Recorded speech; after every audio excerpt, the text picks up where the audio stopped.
मतलब भक्ति का सामने होना चाहिए। ये नहीं, अब देखो संसार के लिए क्या मांगोगे, भगवान ने आपको क्या नहीं दे रखा। हम किसी भगत से पूछे, भाई भगत तू परेशान है, क्यों है परेशान? कह भाई बहुत परेशान हूँ। क्यों? तेरी शादी नहीं हो रही? क्या शादी क्यों हो रही है? बच्चे नहीं है? कभी बच्चे भी हैं। कि भाई घर नहीं है? कभी घर भी है। कि भाई नौकरी लगे? नौकरी लग रही है। मगर फिर परेशान क्या कर रही है? पता नहीं परेशान हूँ। जब भक्तों से पूछते हैं भाई तुम परेशान क्यों हो, तो उसे ये पता नहीं था क्यों परेशान हो, लेकिन वो परेशान है। क्यों? क्योंकि वो सच्ची भक्ति नहीं करता। वास्तव में सत्य बात यह है बेटा, आपका और हमारा बहुत ही हमने कोई पुण्य कर्म किया है जो हमें मनुष्य जन्म की प्राप्ति होगी है। और होने के बाद जो हमारा मन धर्म करने में लग गया, हमारी आस्था धर्म में लग गई। अगर हो सकता है चोर बन जाती तो कितना मतलब दुख पहुंचा। सारी रात चोरी करनी, सारे दिन भागदौड़ करनी, पुलिस की पिटाई करनी, कितनी उन्हें पता नहीं क्या ऐसा होता है इस करने में। लेकिन भगवान ने हमारे पे इतना बड़ा उपकार किया कि उसका तो एहसान हमें भूलना ही नहीं चाहिए। कहते जो मनुष्य जन्म है, जिसने मनुष्य जन्म में आने के बावजूद भक्ति नहीं की, तो ये समझो उसने बहुत बड़ा पाप कर लिया। उसने बहुत बड़ा पाप किया है जिसने भगवान का नाम नहीं लिया। क्योंकि भगवान ने तो हमें भक्ति दे करके मृत्यु लोक में इसलिए भेजा है कि बेटा तू परमात्मा का, तू मेरा चिंतन करना, मैं तुझे फिर मोक्ष गति दिलाऊंगा। देखो दान, पुण्य, सेवा, सत्संग, भजन, कीर्तन, दान, पुण्य, ये जितनी भी वस्तुएं हैं ये सब के सब मनुष्य के धर्म को बढ़ाती हैं। परंतु भजन ऐसा है जो वेद शास्त्र उपनिषद सब कह रहे हैं कि भाई तू भजन कर ले। उपदेश तो बहुत कर देते हैं, हम भी मतलब बहुत उपदेश कर, कहानी कथा बहुत सुना देंगे आपको, परंतु भजन करना हर किसी के बस की बात नहीं। कहते हैं कि भजन करना चाहिए। अब हर गाँव में छोटी सी आपको उदाहरण देता हूं। आपकी किसी लड़ाई होगी, आपने 4 गाली उसे दी, 4 गाली उसने दी, 2 गुट उसने मारे, 1 आपने मार दिया, परंतु वो बात आपके हृदय में कब तक लड़केगी?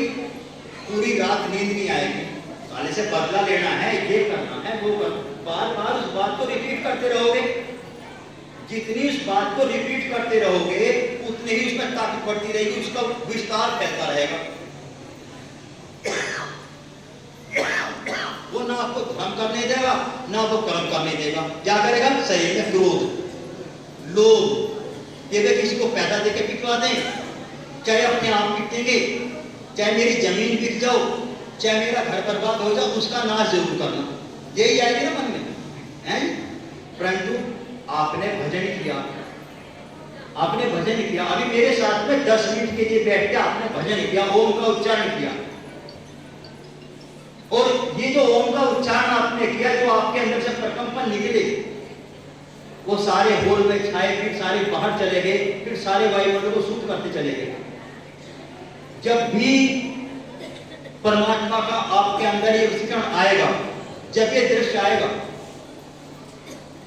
जब भी परमात्मा देखेगा कि महात्मा जी भजन गा रहे हैं, भजन कर रहे हैं, तो ये चित्र जब भी आपका आएगा, इसका जो भी आपको सुख मिलेगा, उसका एक बहुत महान स्वरूप मिलेगा, आनंद आएगा उसका। कि जैसे किसी गाली को बार बार रिपीट करने से, किसी गाली को, किसी को गुस्से को, क्रोध को बार बार लाने से क्या होता है? शरीर में जलन होती है, शरीर में दुखन होती है और बीमारी पैदा होती है।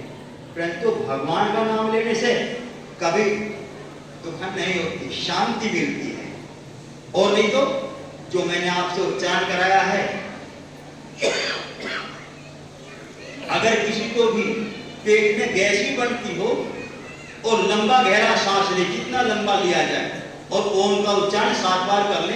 यहाँ बैठे हो, जिसके बंडी सिर में दर्द हो रहा हो, अभी ठीक ना हो तो हमसे कह देना कि नहीं हुआ ठीक, साथ के साथ ही ठीक होगा। कहते हुए गोली खा रहे हैं, पेट अखड़ रहा है, पेट में पता नहीं आज गैस ज्यादा बन रही है जी, डकार भी नहीं आती, लेकिन ओम का उच्चारण करो, है जी, लंबा गहरा श्वास लो और सांस को कुछ समय के लिए अपने पेट पे रोक लो, पेट को फुलाओ, जितना पेट फूल जाए उतना पेट फुलाओ, और जब जितना उसका अतिक्रमण ना करें, जितनी सामर्थ हो उतना फुलाओ और उसके बाद में सांस को फिर बाहर निकालो। जब बाहर निकालो तो पेट को अंदर ले जाओ, जो सांस लो तो पेट को फुलाओ। इस क्रिया को अगर नित्य प्रति आदमी 15-15, 10-10 मिनट भी करेगा तो शरीर के अनंत प्रकार के रोग स्वतः अपने आप नष्ट हो जाएंगे।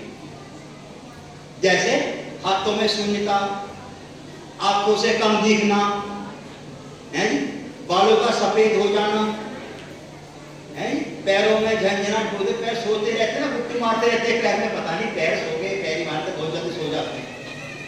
ये चीज ऐसी क्योंकि हमारे जो नाभि चक्र में है जो 72,000 नाड़ियां हैं जिनका संग्रह है, जब हम श्वास लेंगे और अंदर से उनके अंदर अच्छे प्रकंपन अंदर जाएंगे और जब वे हमारी नाड़ियां खुलेगी तो उनसे हमारे अनंत प्रकार के रोग रहते अपने आप नष्ट हो जाते हैं।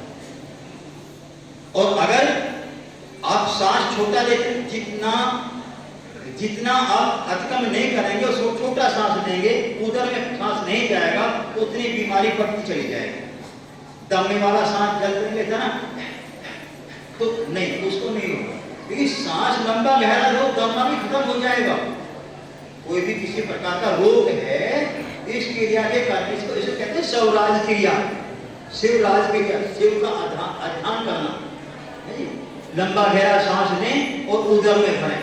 देखो सभी करके देखें, बैठ करके, सीधे बैठो, हैं सीधे बैठ करके सब लंबा सांस, गहरा सांस लो और अपने उदर में भरो, पेट को फुलाओ, जितना पेट फूलना चाहे, जितना पेट फूल से उतना फुलाओ और फिर उसको सांस को बाहर निकाल दो। जितना श्वास को बाहर निकालोगे, जितना श्वास को अंदर लोगे, तो बेटा ये जो हमारे यहाँ श्री कृष्ण जी यज्ञ कर रहे हैं, वो किसलिए कर रहे हैं कि वायुमंडल पवित्र हो जाए, शुद्ध हो जाए। और शुद्ध पवित्र वायुमंडल जब होता है वो किस चीज से होता है? वो होता है मंत्रों से। मंत्र शक्ति मम कर दृढ़ विश्वास। मंत्र में 5 ही भक्ति का है, फिर मैं 5 ही भक्ति से बताता हूँ कि मंत्र में तेरा दृढ़ विश्वास होना चाहिए, और दृढ़ विश्वास सच्चे भाव से जिसने उस मंत्र को किया